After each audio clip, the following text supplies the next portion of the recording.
Hello, everyone. This is Dr. Myckatyn. I'm a plastic surgeon at West County Plastic Surgeons of Washington University in St. Louis. I'd like to welcome everybody to our Facebook Live where I'm going to be talking about the DIEP flap, which is known as a deep inferior epigastric artery perforator flap.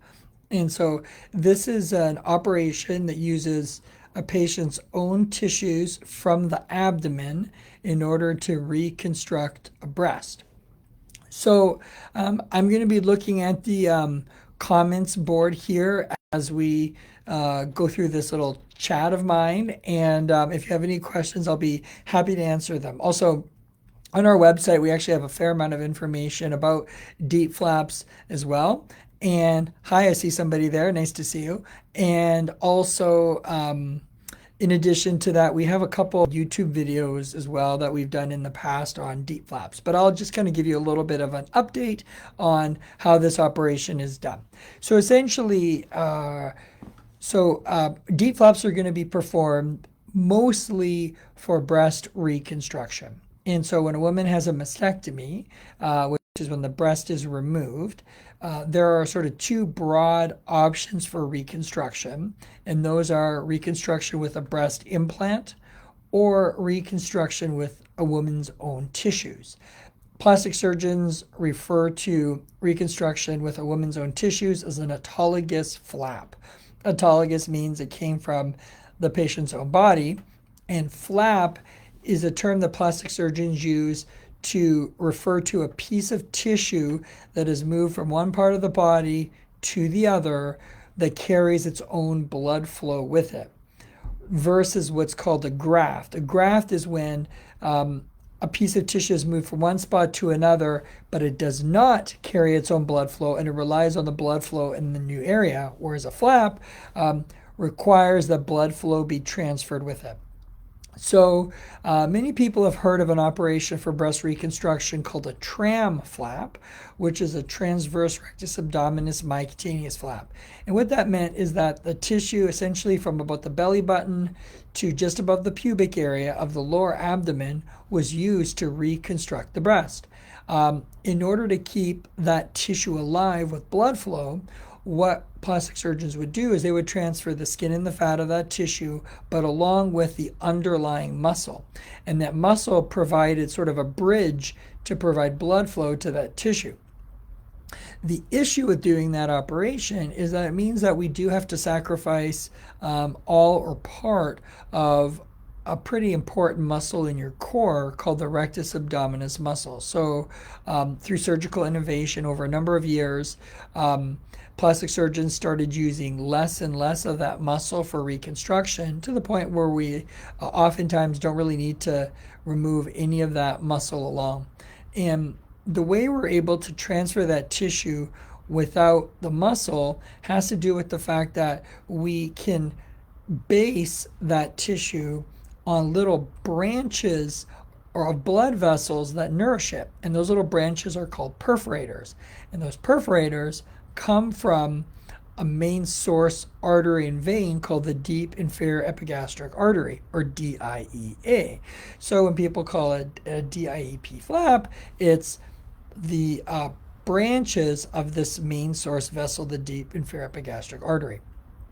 Now, to get that chunk of tissue with those blood vessels from your belly all the way up to your chest, we can't just keep it attached to your body because the blood vessel is actually in your groin.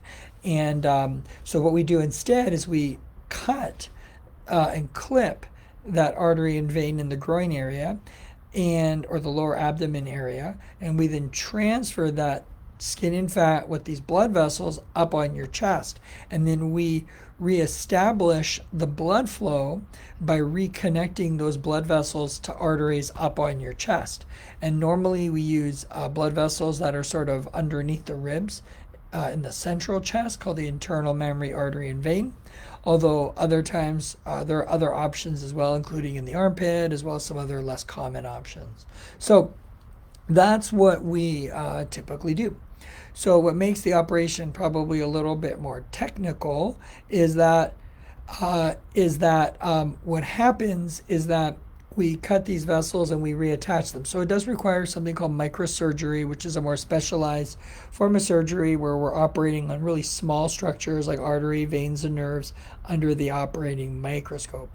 I do also appreciate the very kind comments. Thank you very much. I'm glad you're doing well. So essentially, why would somebody choose to do this, I think pretty big operation? And so the first thing is that for some women, they may not have enough skin on their chest to be able to cover over a breast implant. So essentially, to have any sort of reconstruction, it's almost necessary that they use a flap of tissue. Some women simply may not want breast implants, either because they've maybe had an infection with a breast implant, or they just have some concerns for having a breast implant, or for whichever personal reason they've chosen not to have a breast implant. And that's fine, because often we can use your own tissue for reconstruction. It can also be that sometimes the soft tissue that remains to cover the breast implant can be either be somehow compromised. So either it can be very thin, or perhaps it's had radiation treatment to it. And so that tissue isn't as reliable to cover over a foreign body like a breast implant, and can lead to a higher rate of things like infections and wounds. Whereas using your own tissue, we can utilize some of the skin that we've transferred to provide the coverage, and also that tissue, since it doesn't involve a foreign body, can also be more resistant to the development of an infection as well. So I personally strongly favor using flap procedures like the DIEP flap in women who've had radiation, in women who are missing a lot of skin, in women who've had problems with breast implants. And then beyond that, any patient who's a reasonable candidate who simply doesn't want to have breast implants for reconstruction, I'd be also happy to do that reconstruction in those individuals. So there's some reasons why somebody may not be a good candidate for a DIEP flap, and there's some things that maybe they can work on to make themselves a candidate, and others that it's just not going to work out. So the ones that where it's just not going to work out would be in patients who've had a significant amount of abdominal surgery. Now, just because somebody's had belly surgery doesn't necessarily mean that we can't do this operation. So we've definitely done it in lots of women who've had like C-sections or laparotomies or gallbladders or ovaries removed, or assortment of things. So then it really will require that the plastic surgeon has a good look at your abdomen, examines it. Often we'll order CAT scans or other imaging studies just to see that the blood vessels that are there are okay, that the scar tissue isn't in a potentially problematic area. So that would be a reason. Another thing that comes up a lot is somebody's weight and their ability to have this operation. So it is true that there are more complications with heavier patients. Now, you can't paint everybody with the same brush. And so it's not just about the weight. It's not just about a patient's body mass index, because some people carry their weight differently than others. So another thing that really comes into this is maybe the looseness of the skin over the belly, also the strength of your core muscles. We have definitely found that women who have a stronger core, stronger muscles, tend to do better with this operation. And so that's something that we definitely encourage folks to do. And really, our decisions to do this operation or not do this operation really ultimately comes down to what's going to give our patients the best success of a good outcome, or the best chance of a good outcome. So we're really thinking about this in terms of, are you going to have issues with your function afterwards? What's your likelihood of having a complication afterwards? And so we take all of these factors into account, and we weigh them against how important it is for you to have an operation like this compared to something else. So in some cases, a patient may not be the perfect candidate, but there isn't any better option for them. And so we will be a bit more aggressive with doing the operation, accept a little bit more risk because really that's their best chance. And there are other alternatives for using your own tissue to the DIEP flap for sure. Um, Many of you have heard of, some are maybe a little bit less common. So, for example, we can often take the tissue from the back. That's called the latissimus flap. That can often be supplemented with fat injections or use of an implant. Other cases, we'll take tissues from the inner thighs. There's an assortment of those operations. They include something called a tug flap, which is a transverse upper gracilis flap, or and then the variations on that, just depending on where we remove the skin from, something called a VUG or vertical upper gracilis, or a DUG or a diagonal upper gracilis flap, or where we don't remove the muscle, but we just take skin and fat from the upper inner thigh, and that's called a PAP or profunda artery perforator flap. There are also options to take the fatty tissue from the buttock, one is called the S-gap or superior gluteal artery perforator flap, or from the small of the back, which is called the lumbar artery perforator flap. So there are these other options which will less commonly be used for reconstruction. The truth of the matter is, all things being equal, for the majority of patients, their best option will be from the belly, but either because that operation didn't work or because of some other what we call contraindications or reasons why we can't do that operation, we do have other procedures that we can do. But the one from the belly generally gives you the most tissue, gives the most acceptable donor site, and is the one that almost every plastic surgeon that does a lot of breast reconstruction has the most experience with.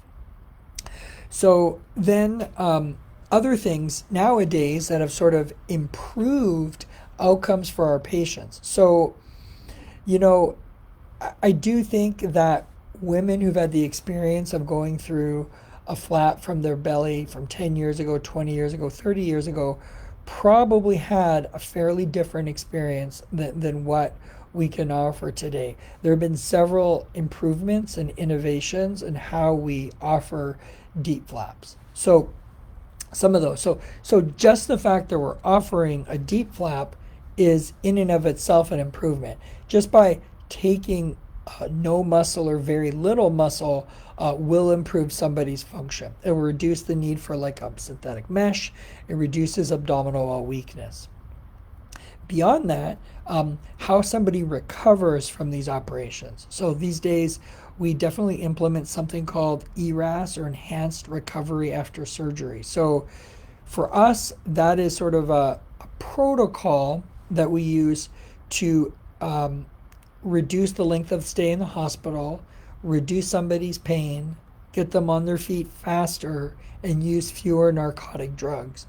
So for us, this really starts beforehand. So it starts with our planning phase with the CAT scan. Often it will include us actually sending, if there's enough time, somebody for a rehabilitation before surgery nowadays. So we call that prehabilitation. So for many women, not all, it depends on the circumstance, but for many women, we'll send them for physical therapy or offer it before surgery to try to strengthen core muscles, especially if we think that there's enough time to make a difference and we think that would be of benefit. Then the next thing is when somebody goes for a surgery these days, we actually have them do certain things like drink carbohydrate-rich drinks. We actually deliberately have them drink fluid about 2 to 4 hours before surgery. These are things that are done to improve your hydration, to improve blood sugar levels, to reduce risks of surgical infections. We also give certain non-narcotic medicines before surgery because that, combined with a nerve block, which we also do, what's called either a paravertebral block or an erector spinae block, by doing those things, we give our patients less and sometimes no pain medicine during surgery. And that has some huge benefit. It means that somebody's blood pressure is better controlled. It means that when they wake up, they can have less nausea. They can wake up a little bit more smoothly in terms of the level of their pain control. They can have less constipation, for example, after surgery. And so we we try to limit the pain medicine during surgery. Rather, we use nerve blocks. Before you wake up, we now give patients a local anesthetic, nerve blocks, to reduce the pain in the abdomen as well, and that's called a TAP, or a transversus abdominis plane block. And then in the recovery phase, we continue to use some of these medicines. We definitely have people eating and drinking sooner than we did before. We have people moving sooner than we did before. And patients tend to stay in the hospital less time than they did before. Our average used to be 7 or 8 days over a decade ago, and now it's probably about 3 days. And so that's quite a bit better. And then in terms of how patients are feeling and having them up and about after surgery is much faster, return to work is faster. So I do think that all of these small changes together have enabled our patients to really recover faster from what is a pretty big procedure, but one that I think we have a much better handle on these days than we have in the past. Of course, this is a video, and every single person is going to have a bit of a different story. So, in terms of the timing of the procedure, the candidacy for the procedure, what realistically that's going to look like, where the scars are going to be located, why one person who has this operation has one circumstance, or we did it in one way, and why somebody else has it in a different way, and maybe it looks a little bit different. There's always some reasoning for why that is, and it can be very individualized. So with that, I want to thank you for watching our video. And if you do have questions about this operation moving forward, we'd be happy to see you in consultation to give you more information. I did forget to mention a couple things. Nowadays, also, we can transfer lymph nodes, vascularized lymph nodes, with the flap. And in addition to that, we are now starting to hook up nerves to improve sensation to the flaps. Both the lymph nodes and the nerve hookups are newer, and certainly more research needs to be done to figure out how much of a difference they will make. But that is another thing that we've started to do to further improve, to further refine our reconstruction with these types of flap procedures. All right, well, thank you very much. If you have any further questions, please either make an appointment or come visit our website at westcountyplasticsurgeons.com, and we'd be more than happy to address those with you. Thanks very much. I hope you all get vaccinated, and that you continue to do well, and have a great spring. Thank you.